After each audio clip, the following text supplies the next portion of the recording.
All right, thanks everyone, and welcome to the Fall 22 Supply Chain Management Program at Towson University, our Alumni Night. This year we have 3 recent alumni coming to speak with us about their career experiences, getting that first job, working an internship, adjusting to work in the US. So we're really excited you're joining us for this session, and we hope you get something from it. So what we'll do is we'll start by letting each alumni briefly introduce themselves, and then we'll start with a few panel questions and go from there. All right, so Nan, can you please introduce yourself to the group? Oh, on mute. Okay, can you hear me now? Yeah, yes. Okay. Hello everyone, my name is Nan, and I'm currently working at Gay Group as a senior supply chain planner. And I just graduated from Towson University. I got my master in supply chain management in 2020. So actually, it's May last year. I just graduated May last year. So I'm really happy to be here today to see my old friends. Definitely, I was in class with Lorraine and Brandon, and I was working with Alex before also.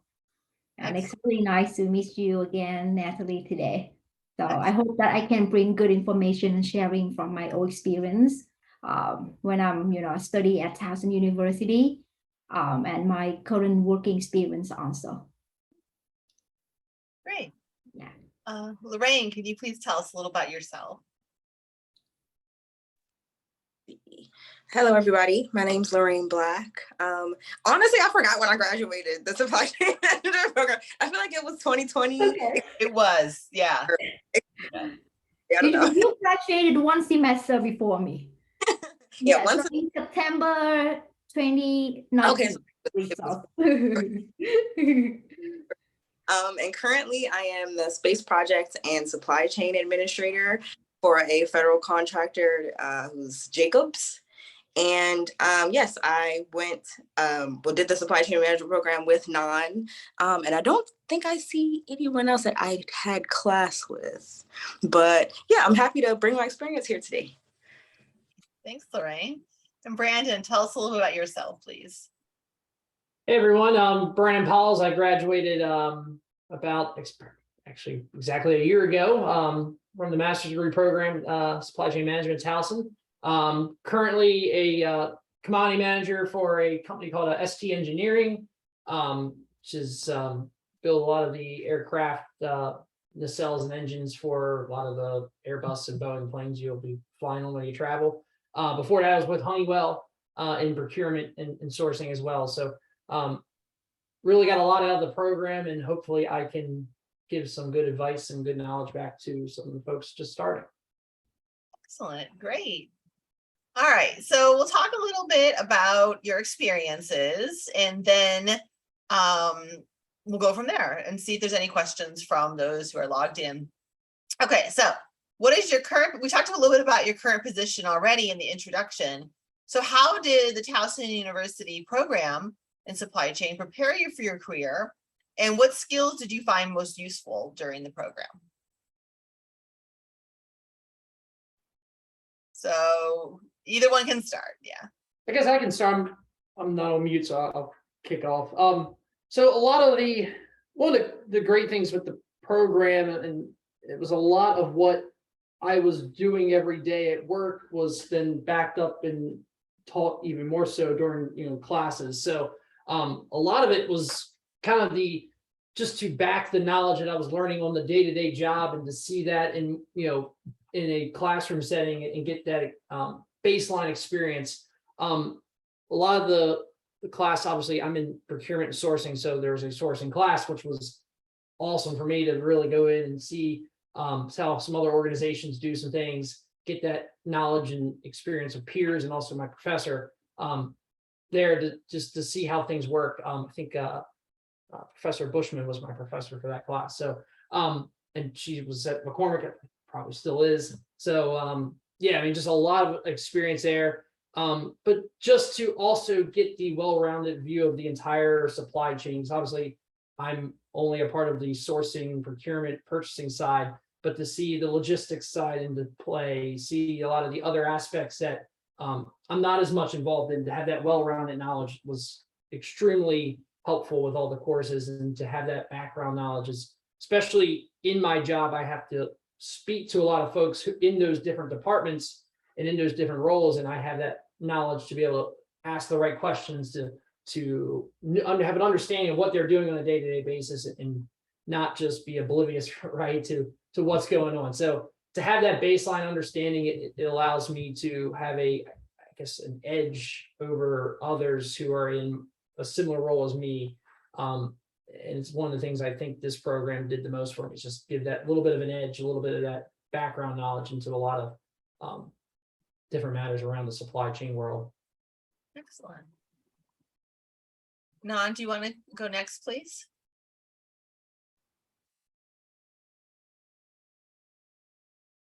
Oh no, she's on mute again. Yes, actually, my answer is kind of similar to Brandon, because he actually say everything in my head. I agree with Brandon that during 2 years that I study math and supply chain, we definitely get a view of how the whole processing work in supply chain, from procurement, from sourcing to logistics and distribution. So I still remember before that, I didn't know the supply chain is the whole process, upstream and downstream, getting the products in and get the products, get the flow out from the product to the suppliers and to the customers. I didn't imagine it's the whole process. And I just think maybe logistics is supply chain, that's it. But then when I start studying the courses, procurement core with Professor Cindy, with Professor Han about logistics and distribution, and we're like, oh, it's actually the whole process. So at least I have, a view, an idea about how supply chain work in each company. So, and then definitely data analytics, some software I use. Even now, I still use it's actually now I joined in a different software in a different system in my company. Is actually the same like business process management that I studied the course at Towson. I still use that. I still remember that.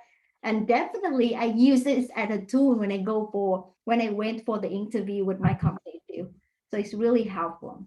And the capstone project also is one of the tools helped me to get the job here also. So I think it's definitely helped me to get a lot of skills through the courses. Professor talked to me at Towson, and I increased the network with professors and my friends at school also.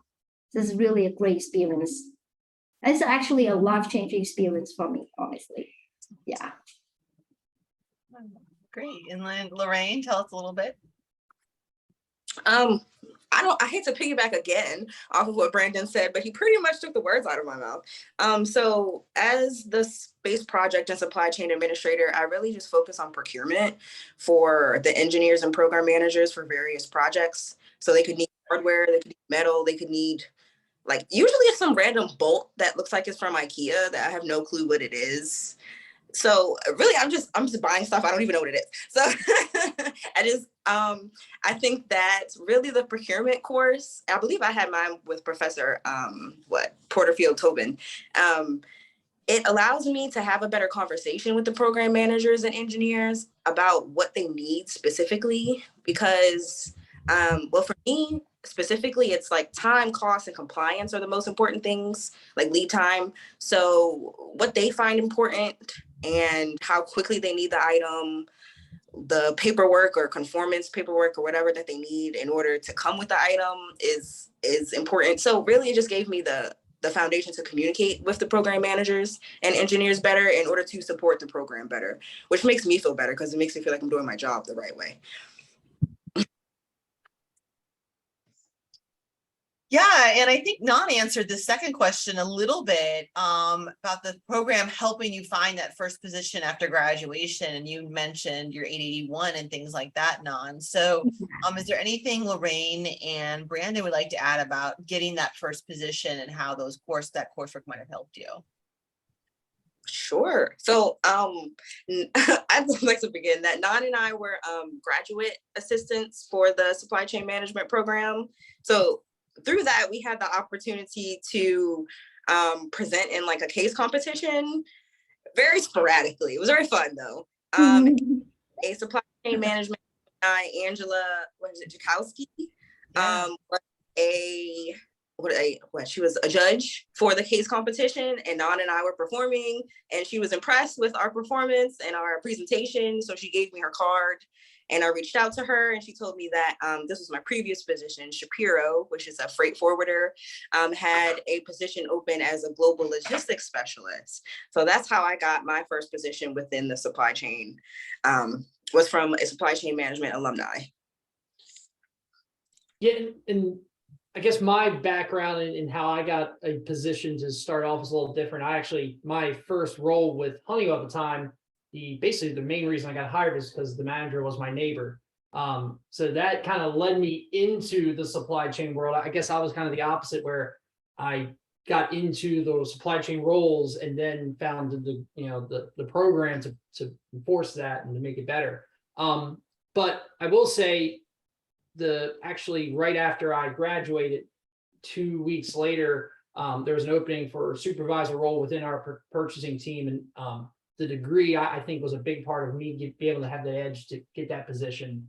Was right after getting the degree, I was going for the interview on that, and that was really a big part of getting that role or getting that recognition to even be put into the spot to even interview.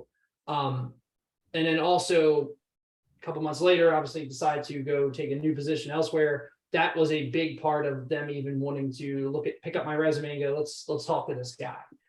So having this degree behind your name is a big, it's a big bonus, and it's a big pull for folks to recognize your names. At the end of the day, when you're applying for a job or going through resumes, you're just a name on a piece of paper. So to have that degree that pops out at you, because hey, let's look at this more, and that's worth a conversation with that person. So just having that little bit there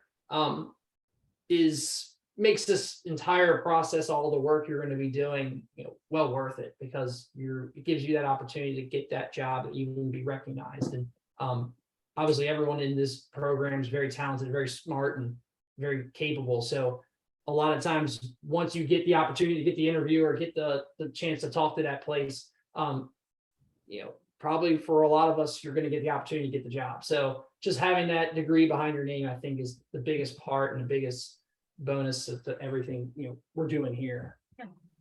Yeah, and I think that kind of leads us into our next question too. Setting yourself apart from others who wanted that current position. And it sounds like, Brandon, just the timing fell in your lap too, but you said you started at Honeywell and then found the program, which I believe Nan was working supply chain overseas, right? And then found our program too. So maybe a little bit about setting yourself apart and kind of preparing for those jobs or those first positions after you graduated. Yes, I can go first. The biggest thing, after I graduated, but the degree setting us apart is just, I think it kind of goes back to that same thing, when you're going and actually being in a supervisor spot. I have had the opportunity to look at resumes, and anytime someone applied for a buyer position or for any position I had open, they had a master's degree, I immediately was going to read through the resume.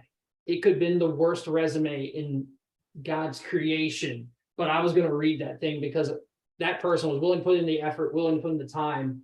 To me, that was enough to set them apart from anyone else. If you're willing to go through the hours of sitting behind a desk or sitting in a Starbucks or a Panera or wherever you're studying, you're doing anything, to spend that time, you're going to do the same on the day-to-day job. So, or at least that's the hope. Hopefully they don't burn themselves out over 2 years or so. But just to have that degree there and to have all the backing that it gives, it's enough to get that initial recognition that allows your talents and your ability to then be showcased. So I think that's just the biggest part of this entire thing. It reinforces that you are talented, that you are a step ahead of others in your field.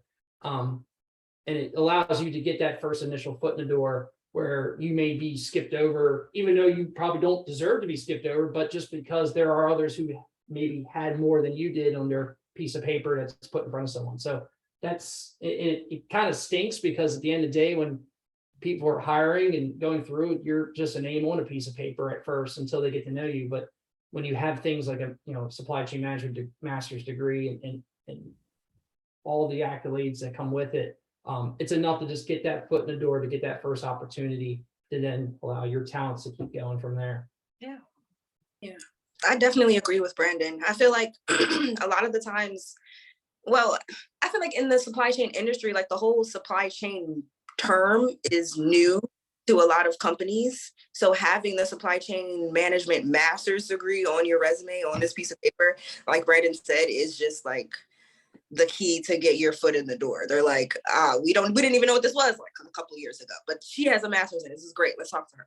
And then you having, well, the program giving us just the background of the full upstream and downstream logistics of, well, just the supply chain in general is huge. So us having our toe in a lot of different areas and a lot of knowledge in different areas pretty much, I feel like, makes us an asset to have. And I have to say, like, I think in one of these questions, like when I was prepping, I brought up Dr. Yal's class. Excel is not my forte, but like within the supply chain, there's a lot of different things you can get into. So like, you don't have to get into Excel or deep into Excel if you don't want to.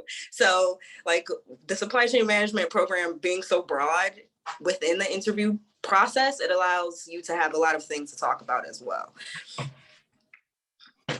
So for me, because when I, start preparing my resume, I don't have experience in America so far when I started, maybe after I graduated.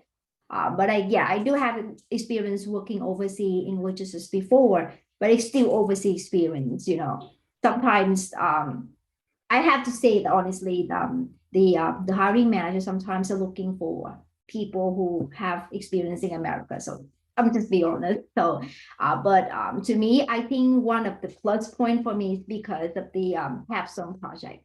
So when I did my capstone project, I was working with a packaging company, was an engineer from a packaging company, and we discussed about the cost, how to manage the margin profit and everything. So I understood a lot about the supply chain process in the packaging company.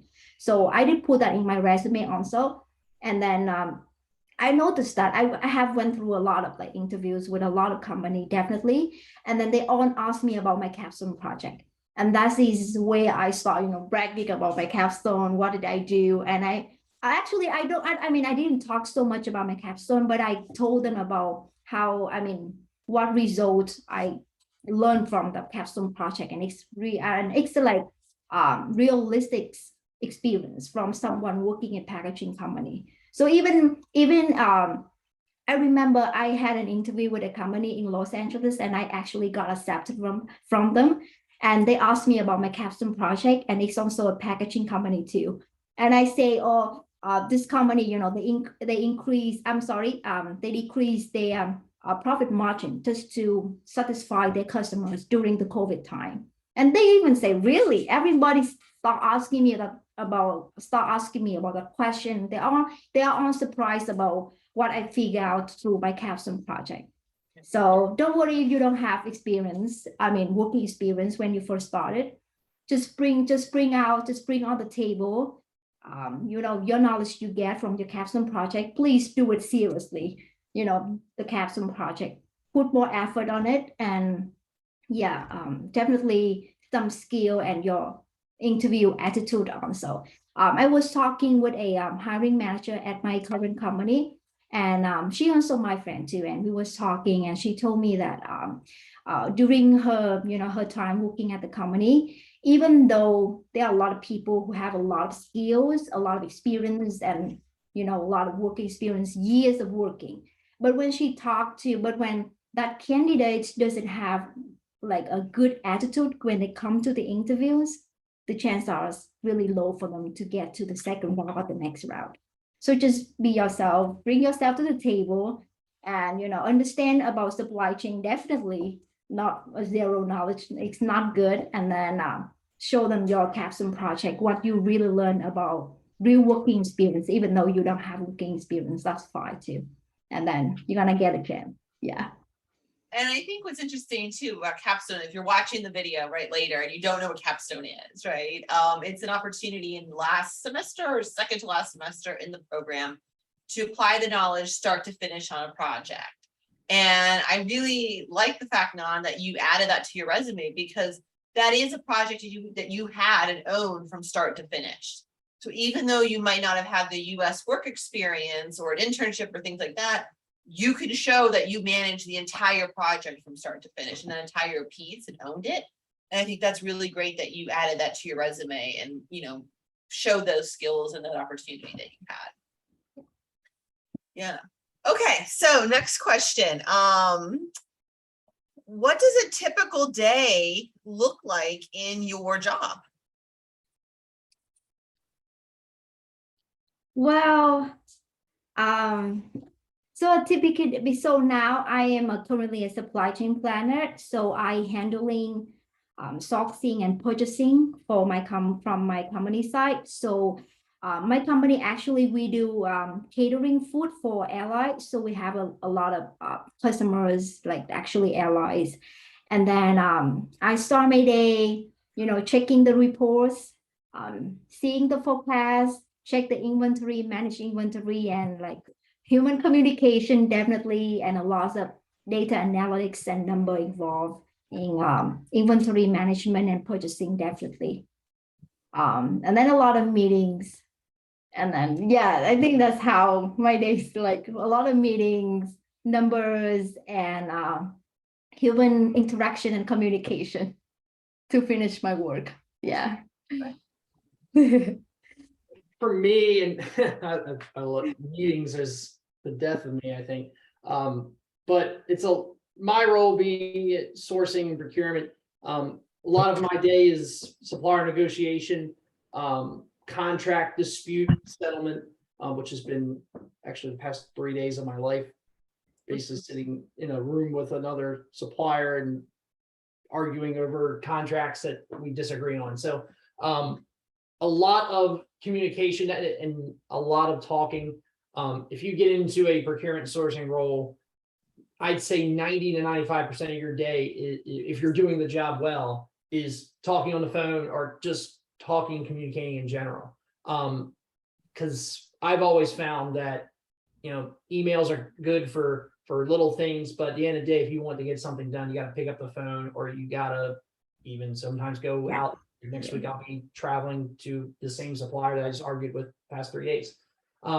So a lot of my day is basically talking. It's not only talking to external folks, our suppliers, but also then turning around and updating our internal stakeholders, updating project management teams, updating production teams.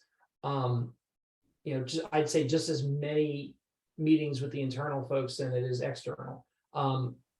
Also, what I love about what I do particularly is that you very rarely get a day that is repetitive.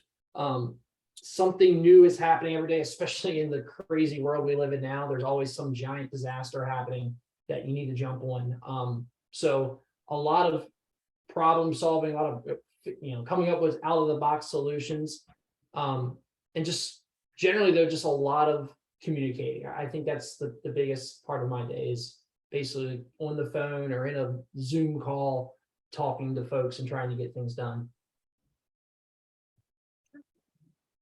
Sadly, once again, I'd agree. The majority of my day is spent communicating with program managers and engineers.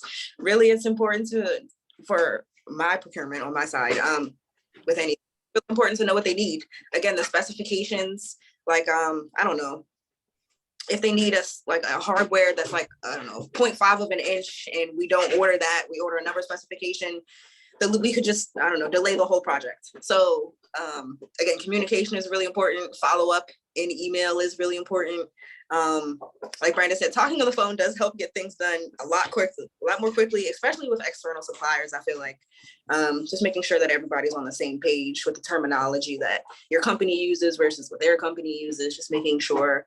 And then also on the procurement side, I feel as though like I have kind of been in kind of with the suppliers, like they're nicer to me. It's like, I'm not the one buying it. Like they need it, not me. Like, you know, kind of don't shoot the messenger type of thing. Like, I'm just trying to find a deal. So, but a lot of communication. And in the beginning, like when I first started as a freight forwarder at Shapiro, I kind of thought that I just sound naive with whatever I said. But, you know, like fake it till you make it. We got it. And the supply chain program definitely gave me the vocabulary and I don't know, the support I feel to have confidence in what you're saying, even when you just begin. So yeah, don't be afraid to make mistakes as well. Yeah. And I guess when aligned with that idea about don't be afraid to make mistakes, have mistakes brought you lessons, and what kind of career lessons have you learned as you got started in your position in your career? Well, I think I made a lot of mistakes during my supply chain career. If you feel comfortable sharing, if not, that's totally fine. But I guess Yeah. I guess maybe what are some of those life lessons you learned that you might want to share with other students? Well, I remember when I started my first position, I mean my first job ever, I was working as I was working in logistics. And then I was handling I was handling export containers from Vietnam to America, and I was working with and my customer was JCPenney, and we have a lot of containers of clothes and everything. When you come to JCPenney, you see everything was, a lot of them was from Vietnam, definitely. And then I remember I didn't check a lot of my email sometimes because I just started. I didn't know how important how important the email was, especially in shipping. When we miss one email, it's going to be a lot of information involving a lot of costs and payments and everything too.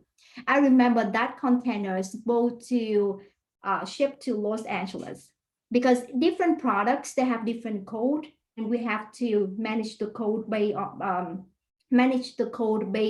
on the harbor they're supposed to be arrived to. So those products in that container is supposed to be arrived in Los Angeles. But then I missed an email for like an instruction from clients, and then I shipped that container to New York. Oh. So I think this is the biggest lesson I still remember till now. So I was on a container, the shipping cost, the value of the goods inside to make up to 10K or 20K, actually 15K or 20K. So now if we give the client an option that we're gonna reship that container from New York to Los Angeles, it's gonna be a lot of cost, and my team going to pay for it for my mistake. I remember I didn't sleep at all that night. I just started a few weeks and then I made a mistake. Right, and then I talked to my manager, and then we came up with a solution that we will discuss with our clients, that whether JCPenney can sell that container, in their distribution, in their shopping mall in close to New York, like DC or Maryland or something, instead of transporting that container to Los Angeles. And then after I think a week discussing, and then client accepted that, okay, we will sell on those products, in the area close to New York, so we can take container out, and then, and then sell on the products. Yeah. So yeah, that's my biggest mistake. Yeah. Yeah, from, I guess, talking about mistakes, and I guess more of almost like a work-life balance mistake, I would say it's good, if you're in your day-to-day job, it's good to be passionate and good to be, very involved in what you do, but don't let it consume your life. I'd say last year around this time, when I did take a supervisor role at Honeywell, I was putting in probably way too many hours. I mean, some days it was 14 to 16 hours a day because we, not only did we have a lot of problems going on, we were also had half the staff that we should have had. And being that I wanted the job and that I wanted to show off that I could do things, I went way above and beyond and lost a lot of valuable time for myself and for my friends and everything else that is important in life. So I'd say that it's good to be involved in what you're doing and be very passionate about what you do, but also make sure that you take some time for yourself and don't just lose track of everything you want to do just to prove yourself during work. Because so right now, where I used to be at, I didn't even know this was happening when I left, but they decided to lay off 28% of the plant at Honeywell where I was working. So friends of mine who also didn't maybe as much as me, but who put a lot of time, a lot of dedicated hours, are going to be losing their job at the end of this week. So in a blink of an eye, things can turn around, and it's good to just always make sure to take some time for yourself, make sure you are getting that work-life balance that you need. And then also, now you're talking about emails, try to read your emails. I suck at reading emails. I'm not gonna lie. I'm looking at it now. I have 1,205 unread emails, and that's in like 6 months. So don't be me and read your emails. Yeah. Sometimes, and now some of them, you get the same email thread. It goes back and forth 1,000 times, and it's like, all right, yeah, I'm going to read the last one and then figure it out from there. But yeah, it's good to just stay on top of things. Make sure you balance your time, especially if you're doing a 9 to 5 job and then turn around and doing evening classes like I was for the program. I was kind of fortunate that my last year and a half was in COVID time, so I couldn't do anything anyway besides work on my degree. But make sure that, especially if you are doing a 9 to 5, doing your master's degree program, still make sure you allocate some time to doing some things that bring you enjoyment in life. Don't just work all day, because you'll burn yourself out and you'll just be miserable. Honestly, it's probably the reason why I changed jobs 6 months ago and ended up kind of resetting things. So that's probably my biggest mistake and biggest advice, is just make sure you balance yourself out and know your limitations for how far you want to take your day-to-day job and balance out your personal life. Yeah, honestly, I feel like we're all in sync right now, because I'm piggybacking right off of that one. When I was prepping for it, what's the biggest career mistakes? Being stressed. I put being stressed. No amount of money is worth panic attacks. There's always something better out there. My first position was giving me panic attacks. I was just stressed. I wanted to do really well. The freight forwarding industry, last year, but during the beginning of COVID times, was chaotic to say the least. And I wanted to do well. And it was a fast-paced environment, which I personally don't work too well in. It was way too fast for me. So that was an experience that I learned a lot about myself in. And having moved to an administrator position within Jacobs, this position is so much less stressful, and I get paid like so much more. So like if you don't like the position, the supply chain industry is huge. Find another sector that you're interested in and go for it. Next, I plan on applying for like planner positions, because Nan and I talk, and so yeah, don't get stressed out. And there's always a position that pays more where you're less stressed. So you just gotta find it. Yeah. Don't do it. I know that's exactly what I did basically. Less stress. I started noticing too many gray hairs last year, and I'm like, all right, I got to make a change. I'm too young to have gray hair.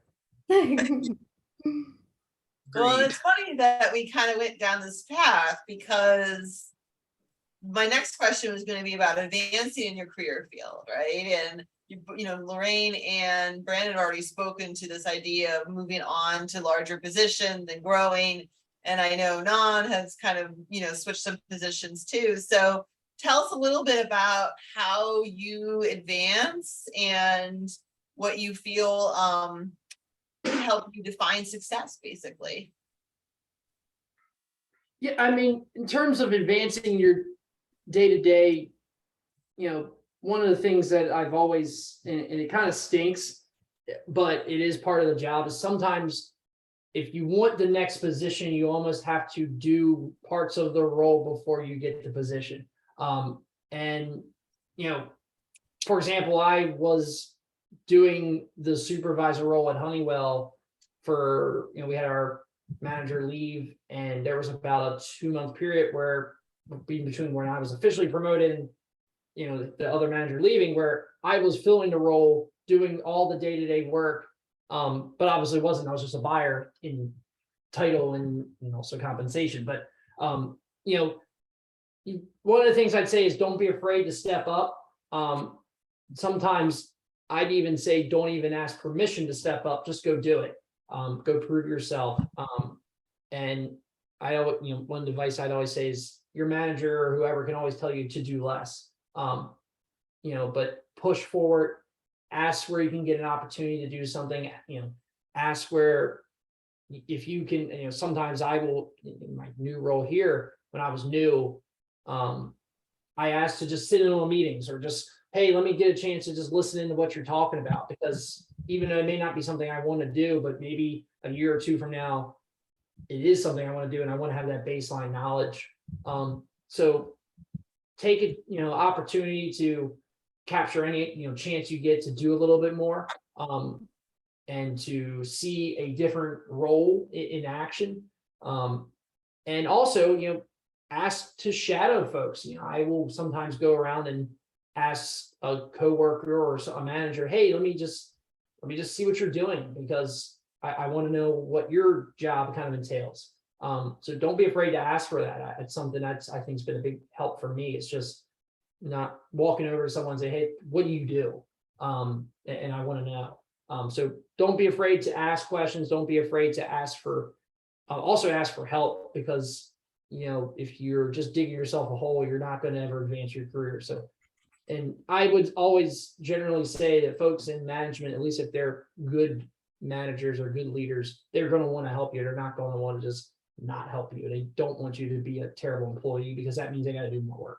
So everyone's always willing to help, and take those chances to just do a little bit extra, but also at the same time, like I was talking earlier, don't go too above and beyond, because, and I don't want to say too above and beyond, but just don't push yourself to a point where you burn yourself out and now you're just miserable, and then your performance is just going to go down. So you got to find that good balance of trying to do a little bit more, but also not pushing it too far. Okay. Great. Yeah, so I think Brandon is right that when he said that don't afraid to ask questions. Yeah. So when we first started any position, and I'm so training. We have two new people joining our team, and I'm also training them too. And I do told them the same thing, just don't afraid to ask questions, because based on my experience, when I was joined the company, I'm kind of a little bit shy to ask questions, because I don't think my manager thinks that I keep asking questions and annoying people. But then after that, after like a week of keep being silent and just do whatever I think is right, it's definitely put me in a terrible position when I make things wrong and I couldn't fix them. So even though you feel like maybe some people, sometimes they just so busy with their work, and sometimes you feel like, oh, okay, I'm a little bit shy and afraid to ask them, don't want to bother them, just keep asking. Even then they get annoyed or bothered, just keep asking. Sometimes they just get too busy to answer, but then we get back to you and help you. And a good leader gonna get back to you, a good manager gonna get back to you and help you to push you up. To push you further, not to drag you down. So keep asking questions and work extra hard when you first started the position. So when I started the position, I worked like 14 or 16 hours per day, because I first started. I don't have any idea about what I'm doing. And because in my industry is a airline catering, so there's a lot of foods that I'm not familiar with. Even I remember in the meetings when I talk about food and they're asking me, I was like, I'm sorry, can you spell the word for me? Because I don't know what food it is. I don't even know. I said, can you spell the word for me? I'm sorry, I'm just not familiar with them. And then they still, yeah, of course, they still patient with me. But that after sometimes they get used to everything. And the next thing is, so don't afraid to ask question. Put extra hours in working, yeah, but do not push yourself to the limits that you burn yourself out. But you have to work hard when you first started. So at least we show good impression to the manager. So and the next thing is I was about build network in your own company. So when you have a few good a few like besties in your company, it's gonna be a motivation for you to go to work. You know, I call them bestie. They are people who work close with me every day. When I first started, I feel so lonely because I feel like I don't have someone, you know, sometimes work becomes so stressful. I don't know who I can share with. I share with my family, my friends too, but sometimes it's hard to share about work problem. But I have a bestie at work, the same team. We talk about every day, you know, like daily works, and we discuss about things. And I also have my bestie who support me whenever I have any question too. So when you have close people, you're gonna, people gonna you can close with, you can talk to them. They're gonna be a big motivation for you to go to work every day and gonna help you to understand more about the process and about the work and the company also. So get some bestie at work also. Yeah. And Right. kind of to go off what Nan said, I feel like I wouldn't be successful in my position if I didn't use my colleagues. Like a lot of the things, like I have a procurement process and I speak about it with my colleagues. She may have a simpler process that goes, or she may have another, or a contact flyer that I didn't have, or information that I just didn't have, because sometimes the information is siloed depending on your company. So I would really just, communicate with your colleagues. And it's not as like scary as you think it is. I don't know. Because a lot of my connections are just like, I have to talk to this person anyway. So like, I'm going to ask them a question and the communication kind of comes naturally. So yeah, don't be afraid to seem a bit naive. I mean, understand where we are, but yeah, it is an important part of the work environment to do that. Okay. And what advice do you have for students as they look for future careers or future programs? And really, you know, I'm gonna throw a little extra wrench in here that wasn't the prepared questions, but you know, about networking too, right? So, you know, advice for students as they get started in their careers, looking for a position, or even with networking. Yeah, I mean, in terms of networking, I've had 2 jobs in the field, right, in procurement sourcing, and all of them came from some sort of networking. My first position, as I said earlier, was, I guess, a different kind of networking. Was my neighbor 2 houses down hired me. But then this second role that I had, actually, I had applied to a position at this company before. Got it offered a job, but decided not to pursue it, to stay at Honeywell, actually, because I wanted to focus on the degree and not make a job change in the middle of it. But I actually ran into my manager at an Outback getting dinner. Ran into him. He said, "Hey, you know, would you ever still be interested?" And I'm like, "Actually, yeah, I think so." So it's, you know, it's sometimes actually almost all the time, it's not almost as much what you know, it's who you know. If you know some folks that can get your foot in the door and that can, you know, get your, again, like I was mentioning earlier too, is, you know, when you're applying to jobs just randomly, you're just a piece of paper on someone's desk. But when you have that little, hey, I know so-and-so, they're pretty smart. You ought to talk to them. Or something like that. It just, that little kick can put you to the front of the line, and that's enough to get you over the hump. So networking and getting to know folks in the field, you know, in procurement role, I get to know a lot of sales folks who get to know a lot of other procurement folks. So I always makes me feel better knowing that I could make a phone call to a few of my sales friends from my past role and say, hey, you know, I'm not happy where I'm at. What, you know, anybody that's looking for somebody to do a, you know, a sourcing management role? And could easily probably at least line up an interview or two without putting in a lot of effort, probably.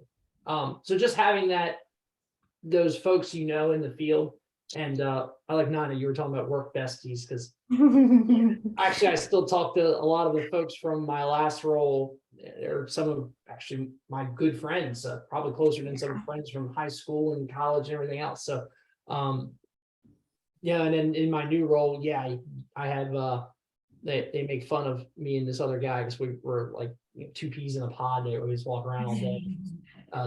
They aggravate us, but yeah, I mean, you gotta have people who are looking out for you, and that and the days can get stressful, so you gotta have folks who you can vent to, and just what is going on. Just go around, and even a little bit of gossiping is fun too sometimes. So yeah, you got to have your folks, that you can lean on.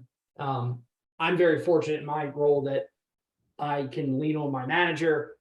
Him and I today we went out, walked over to the cafe and got lunch and things like that. So we all can also kind of have that personal relationship is just as much as a work relationship, and that makes the day so much better. It makes you enjoy getting up in the morning and driving into work. And actually, we have the opportunity to work from home, and a lot of times we don't even do that because we like to all see each other. So that makes the day a lot more fun. It makes your day go by a lot faster, especially when it's stressful and a lot of bad things going on. I'd also like to not shortchange your classmates, because I don't know where I would be without Nan. I still keep in contact with Nan and a couple of our other classmates regularly. Natalie and I keep in contact, here and there. I'm terrible. That's the only reason. But a lot of Nan and I's conversations kind of talk around like, what are we doing? Where are you at? Like, not comparison, but just like figuring out what's going on in the beginning. And like I said, she's a planner. I'm on the procurement side. So just seeing what's happening over there versus what's happening on the procurement side, seeing what my other opportunities may be, talking about salary and certain things. So yeah, don't shortchange your classmates as well. You have your network right there.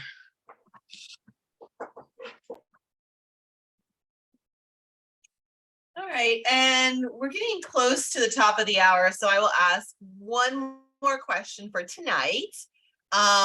What do you know now? Okay, it's kind of like a multi-question, but what do you know now that you wish you knew when you entered the program in graduate school? And do you have any advice for current students? I guess some advice would be to schedule your time wisely, especially if you are working in a full-time role. Just make sure you schedule that time outside of the day, the working day, to get things done, to do some reading, to figure out the concepts and make sure you have a good understanding. And also, one thing that I think is a good piece of advice is, especially if you're in a full-time role while you're doing this, is talk to your manager, talk to your leadership team about, hey, I'm doing this program, and they probably would know. So first off, ask them, because who knows, maybe they'll pay for it. And two, talk to them about, balancing your workload around your school schedule, especially if they're supporting you going, and especially even more so if they're paying for the tuition bill. They're going to want you to be successful. So one of the things that I did when I was in Honeywell was I talked to my boss about, hey, the finals come up in this week, so I don't want to have a tough workload, and have some people help me out that week. Also, one of the things I was fortunate when I was in Honeywell, now in my current role, we have a very lenient vacation package.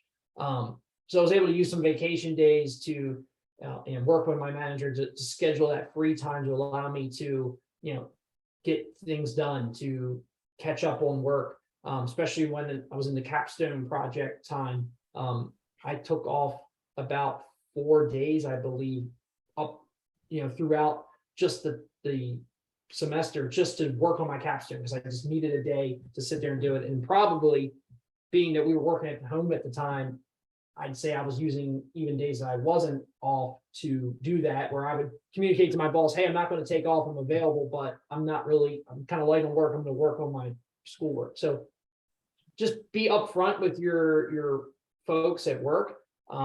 Ask for some leniency, right? Don't be afraid to say, hey, I'm in a program and I know I need a little bit extra time.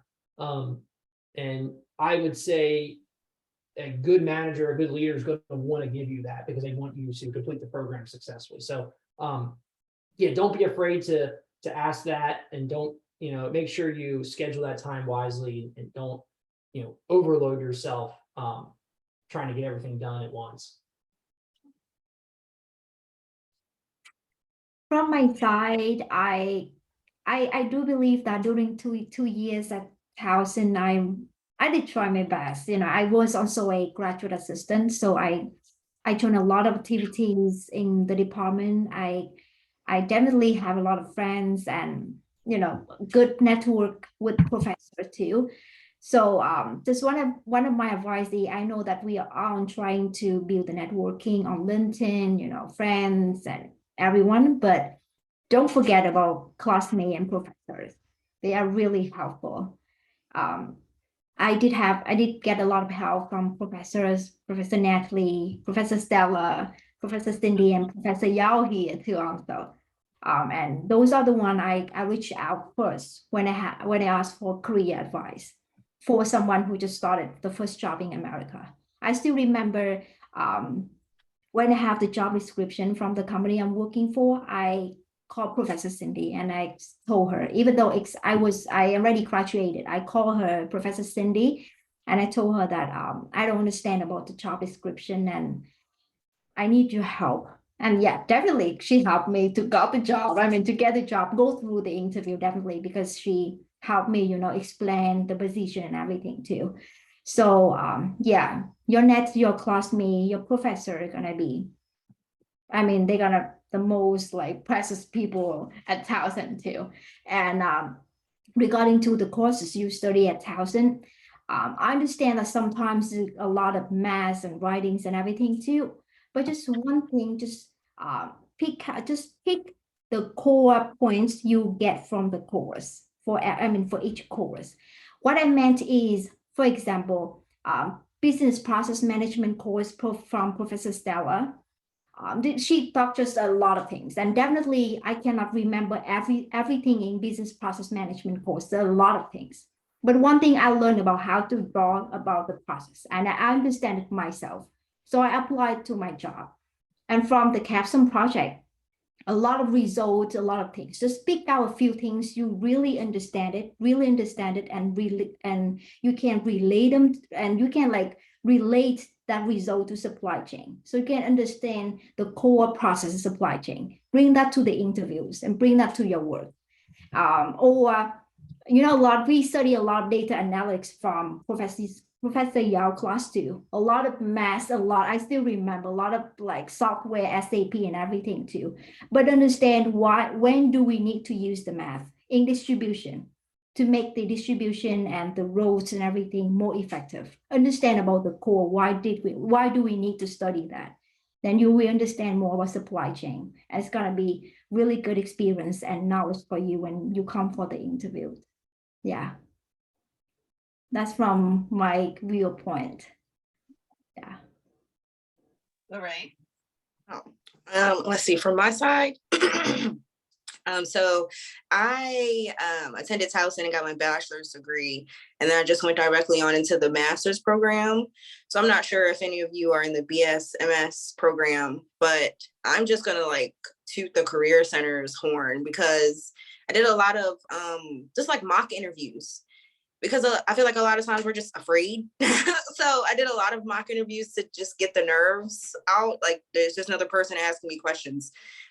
They want a person for the job and I need a job. So, I kind of got over those nerves, but it allowed me to kind of take in what Nan said. It allowed me to think about what I actually learned and what the job description was and what I can bring to it, as well as adding in my personality, because I feel like You know, the supply chain management, having that on a resume is a good foot in the door. But again, your personality and along with the knowledge that you bring. But again, we have baseline knowledge of the whole supply chain management process. You know, we don't have specialized knowledge. So I feel like the personality that we bring behind it, and as well as speaking about, you know, certain, I guess, points in the program that we did spearhead, like our capstone project, is really helpful. And as well as, I think I'd like to highlight the point that Nan brought up of networking with your teachers. I think a lot of times we think it's really kind of like a professional relationship, which it is, but a lot of times I feel like we have to realize that our professors are here to support us in our career as well.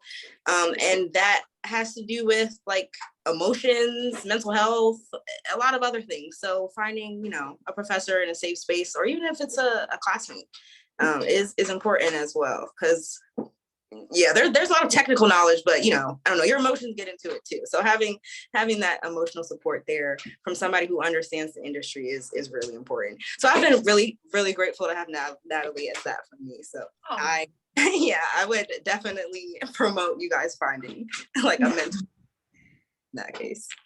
I appreciate that, Lorraine. Yes. All right, so I had a couple questions come in chat. Students asked if they could ask you guys questions, and ladies. So let's open up the floor to see if there's any questions from those live tonight. And we'll give a couple minutes for that.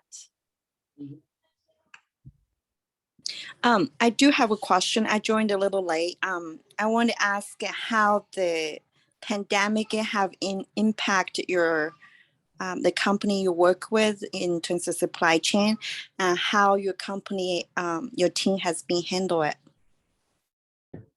Yeah, I mean, I can lead off that. I mean, it's been, gosh, there's been, I think, so many issues stemming from the entire pandemic, and it probably is the main reason why the supply chain management field is growing so much, because it brought out a lot of the you know, missing aspects and the challenges that all came to the forefront when, you know, you're going to Walmart and you can't get toilet paper. It brought a lot of attention to this field. So now, and just from the supplier management side of things, dealing with overseas suppliers, dealing with folks around the world has become more difficult, but also has become a lot easier in a way too, because we have gone to more of these Zoom and Microsoft Teams. So where sometimes it's challenging to keep material flowing, it's actually, I've seen that communication flow has improved, because we have a lot more tools now, with everyone having to go home and work from home for over a year. It created a lot more good, useful collaboration tools that I think everyone in the sourcing procurement world uses every single day. But in terms of actually dealing with shortages, dealing with material issues, in my role, I deal with folks out of Asia a lot. We're having a lot of difficulty with some of the policies out of COVID policies in China, being zero COVID there. It shut down not only material coming into us from China, but also we build a lot of Chinese airline engines and nacelles that we were not able to deliver into Shanghai. We actually had to basically reroute our entire supply chain out of our building into the Chinese market. So building new warehouses over there, building warehouses, my company's owned out of Singapore. So we built a lot of surrounding areas around China to support the Chinese market, but also not have to deal with the issues of trade compliance and also some of the COVID policies that were there. So a lot of changes, a lot of kind of just random blips that pop up, things that you just don't expect, not only even from the pandemic, but just from worker shortages and all these things that have followed the pandemic. It affects us on a day-to-day basis, and it really, I always jokingly say that our company gets every single penny's worth out of the entire sourcing team because we are putting in a lot of work to keep things flowing. And at the end of the day, when we don't do our job well, folks on our manufacturing floor have to go home because there's nothing for them to do. So one of the things that our director of our department always says is, jobs are on the line when we fail. So we try to make sure we keep that in mind as we're doing our job. Because if we don't get parts to the floor, folks may not be able to have the money they need to support their family. So it kind of all works hand in hand. So it really puts the emphasis on the supply chain field. And I think you've seen a lot of businesses and organizations invest more in supply chain, which brings this program right to the forefront because, organizations are going to be way more supportive of their folks going back and doing something like this. And which I think it's a huge bonus when you can get your business or your company to help you pay for this. Because obviously, right, this, there are direct costs to doing a program, but when you can get that support from your organization, I think a lot of the issues from the pandemic brought out more support for supply chain professionals. So it's had a lot of obviously tough day-to-day issues that have stemmed from it, but also long-term, I think it's made this field a lot stronger and put a lot more emphasis on doing something, going and getting a master's degree in supply chain management. I think it's made it a lot more of a lucrative degree and a more well sought after degree. Thank you, Brandon. Absolutely. Go Yeah. ahead. So I have a quick question. What is your number one tip or advice to someone in order to be like successful in a sourcing role? And what are like the challenges to be in a sourcing role? If you share your experience, I would be appreciated. So to me, basing on my experience in food industry, so yeah, so one of the success at a sourcing or procurement side is to dealing with the vendors, building good relationship with vendors and suppliers, like local suppliers or overseas suppliers also, because right now, even the shipping costs overseas and everything still is really high. As I remember, maybe my information is incorrect, but I remember shipping a container from China to America right now, it used to be 8,000 to 10,000 per container for a 40 feet container, but now it's increased even to 20,000 or 25,000 for a container. Yeah, I think that information I got it from last year already. And even now, the effect of COVID is already, slightly reduced, but it still have a huge impact on the industry.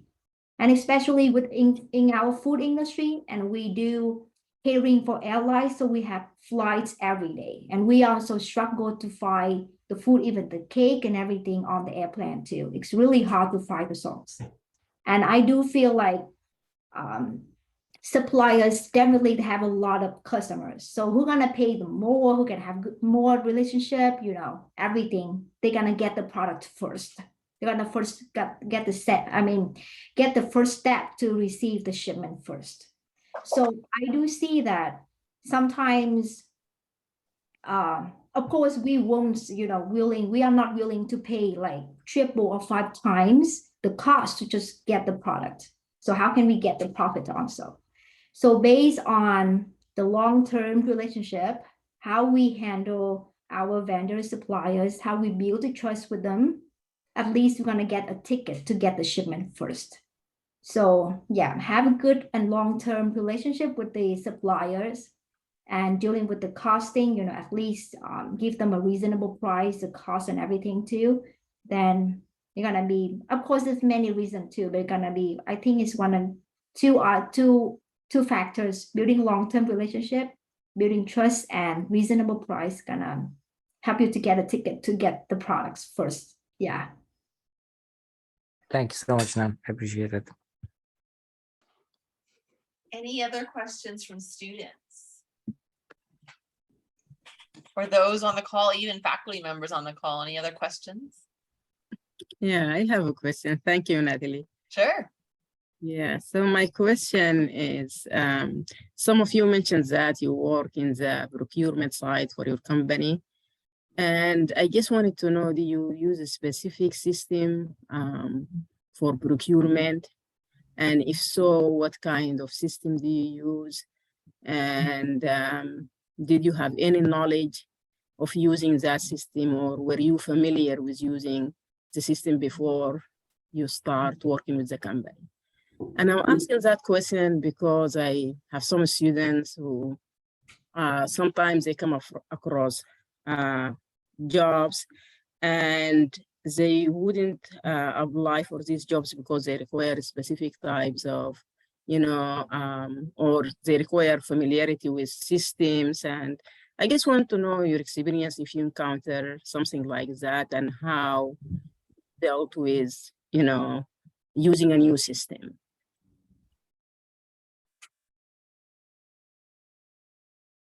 Yeah, I can speak to some of the ERP systems that I've used. I've currently in my business used SAP. Actually, my first day at the new place was the go live day for SAP, which was an absolute disaster. But also in the past, I've used Oracle. So I would say, having a good ERP system that you're using, having a good system that allows you to see what your demand is, see what your needs are, and visualize basically the planning of the entire plant and planning of your material needs from suppliers. It's very important, and I would strongly recommend for folks in this program, if you're getting into any sort of supply chain field, to do some additional work in learning about SAP, learning about Oracle. Those are some of the main systems, but there's so many other ERP systems that get used. But SAP being probably the biggest one. It's pretty easy to use, but our term is always garbage in, garbage out, right? So if you're not putting good information into the system, you're going to get just bad info back out, which we've had that a lot lately. But yeah, I would say that's been in my role, getting to know those systems is probably the most important part. Also, still the basics of Excel, the basics of even just your regular Microsoft products. Get to know how to use Teams and Zoom and everything else. Obviously, Excel I probably spend more time in Excel than anything during the day, because you can take any sort of data form and manipulate it there to make it work for you, and to visualize that as you're updating folks, across the organization or across other organizations. Having good data and visualizing that data is super important. And I know it's kind of dumb, but also knowing how to make a good PowerPoint is very important. I hate when people present terrible PowerPoints. I like to always make, especially in our field where it's a lot of presentations, there's a lot of documentation in the airline industry. If we don't do our job well, I guess our lives are in your hands, or your lives are in our hands rather. So a lot of presentations on changes and making sure that the due diligence is done. So yeah, I know obviously maybe not as much of a system, but just know how to make a clean PowerPoint that has good data is super important. But in terms of just actual systems, yeah, I would say get to know SAP, get to know Oracle as much as you can, especially if you're taking advantage of internships, things like that. So having that baseline knowledge heading into a role is sometimes just as important as having an entire master's degree, because of the importance that it plays into our day-to-day jobs. So in additional to software that's we should know, like SAP, Excel, PowerPoint. I do notice that now I don't use it. I don't use that the software I'm going to mention, but I do notice that a lot of employer ask me in the interview is Power BI. So a lot of employers asking me, do you know how to use Power BI? And even now, my position, we don't use a lot of Power BI because it's relating to demand planning. But yeah, but then after, you know, a few interviews and a lot of employers asking me about that, then I start learning about that also. So I think, yeah, SAP, Power BI, you can learn it yourself, Power BI, and then yeah, basic skill of Excel, making good PowerPoints. Yeah, that's on those software. And then regarding to ERP, so from my understanding is different company, they have their own ERP system, gonna be designed different for each company. So it's really hard, and it's kind of in general when we say ERP system, but understand about how it's work and, like, you know, have an an idea about what is ERP and how, you know, how it's actually working. Maybe if you have some friends who is working, maybe ask them how it looks and everything too. So so when you go for an interview and everything, so you have an idea when the employer asks you also. Yeah. And then yes, in some job description, they do ask for a specific kind of software in supply chain that we need to know. And definitely when I went for the interview, I didn't know about ERP, and I also didn't know about Power BI. But I just want to emphasize that the employer, I believe that the employer don't expect us to know everything when we first started. So just tell them that you have maybe analytical mind and you can learn fast, so you can learn those software. And it's not really hard, like, you know, in supply chain job, of course, there's many positions in supply chain. Some positions require a lot of math and numbers too. So it requires, you know, we have to have a solid knowledge about that. But I'm saying in procurement side, in purchasing, or in demand planning, production planning, or logistics, we don't ask so much numbers and math. Just take some time, a month or something after we get the job, we can learn about it easily. So just, you know, just make sure that we mention with the employer that we can learn. We have like analytical mind. We are good with numbers. We are fast learner. We can learn about all these software, but have an idea in the mind that how they actually work, and then we're gonna be fine. Yeah.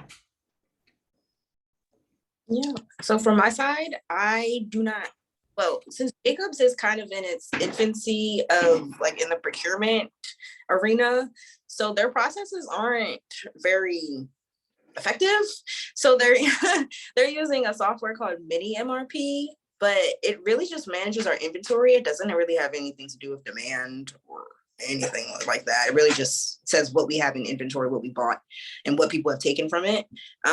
So in that sense, I kind of do feel I don't know, like there's a lot of softwares that I need to learn about. But like in that sense, like what Nan said, I feel like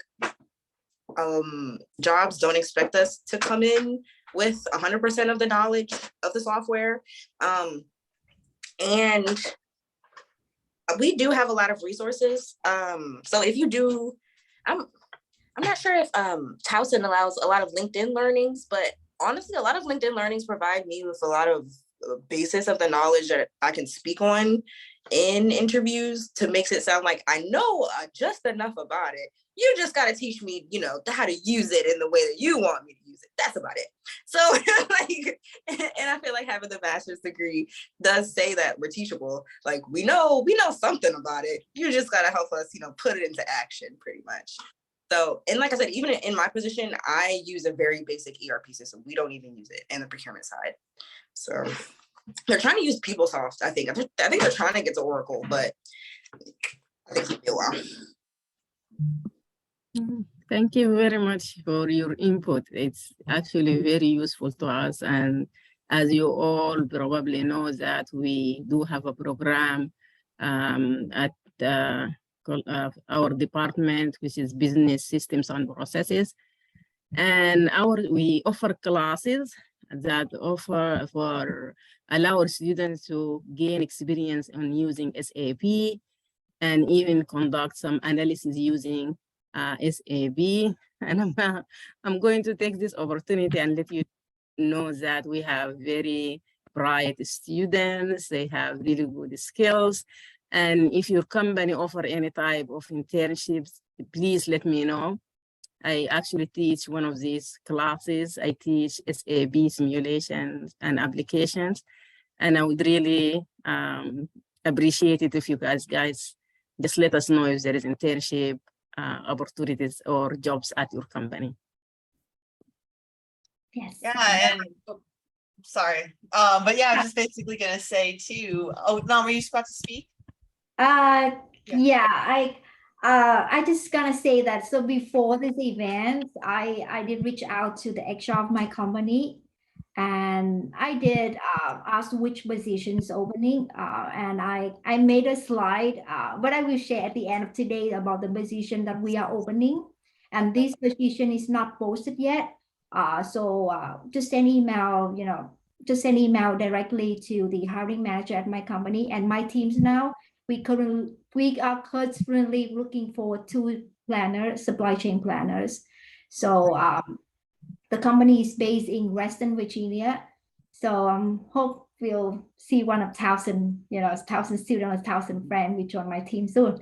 So I will share my slide about the opening position, and I already sent the job description to supply chain email. There's a long job description. So after the event, you can reach out to supply chain email to ask for the details.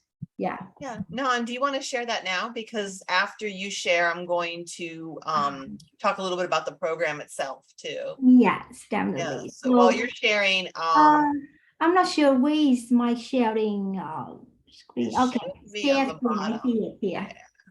Yeah, and while you're doing that now, I was gonna say too, we currently have a buyer position open. Great. So if anybody's interested, they can forward their info to me. Feel free to connect with LinkedIn with me, but also I can do this. I can share the link. I'm trying to pull this all up on LinkedIn here. It's actually super easy. It's an easy apply link on LinkedIn. So you can update your resume there, but also feel free to send it directly to me, your resume, because I would be more than happy to walk the resume over, because that's always a big help. So I can definitely do that. I'm going to try to attempt to put the link into the chat of this. Natalie, I think it showed that the host disabled participants. Okay, so I think Lauren is actually our host. I made you host. I already tried to give non-permission, and now that you are host, I cannot. Okay, so Nan, can you actually maybe email the slide, and what we can do is circulate it with our students too? I apologize for that. No, it's okay. I already sent the slide and the job description to supply chain email already. Okay, all right, yeah, please send the slide and we will make sure everybody gets it. Yeah. And while Nan is doing that, I want to talk a little bit about our actual supply chain program. So Dr. Mohammed brought up some really good points about the business systems and processes degree, which is at our undergraduate level.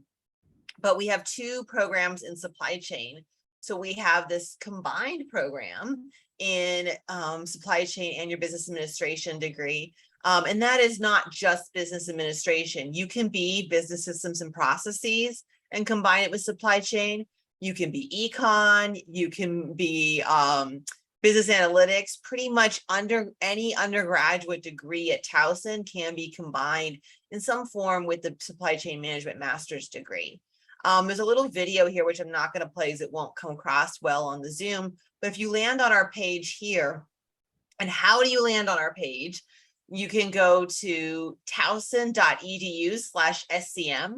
That will land you here. And then when you click on grad programs from the top, which is highlighted right here on my screen, you can then direct to the accelerated program. But the accelerated program allows undergraduate students to actually take up to 3 graduate classes while they're still an undergrad. And you can double count them to both degrees. So what's nice with, just building off of what Dr. Mohammed said, here's our substitutions for business systems and processes.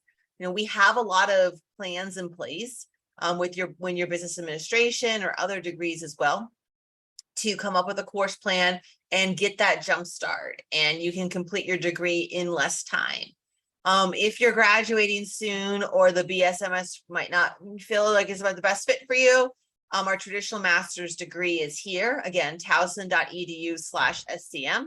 There's another video. If you click on my face, which is a little awkward to see my face there, but if you click on my face, another video will play. And this talks a little bit more about the program overall. You've heard a lot of great stuff from our alumni tonight about, you know, their lives after this career, after this program and things. But feel free to fill out this form here and you'll get some information from us. You also get some information from graduate admissions at Towson. But if you really want to jump to just us and get more information, here is the best email. Again, awkward, there's my face again, but supplychain@towson.edu is the email you're going to want. And that email will help you, will connect you with some information for either the master's degree in supply chain or the combined program. Or if you're an undergrad and you're just interested in BSAP, business systems and processes, send an email here too, and we'll connect you with the right professors for that. We have a couple minutes left, so I'm going to ask if there's any additional questions.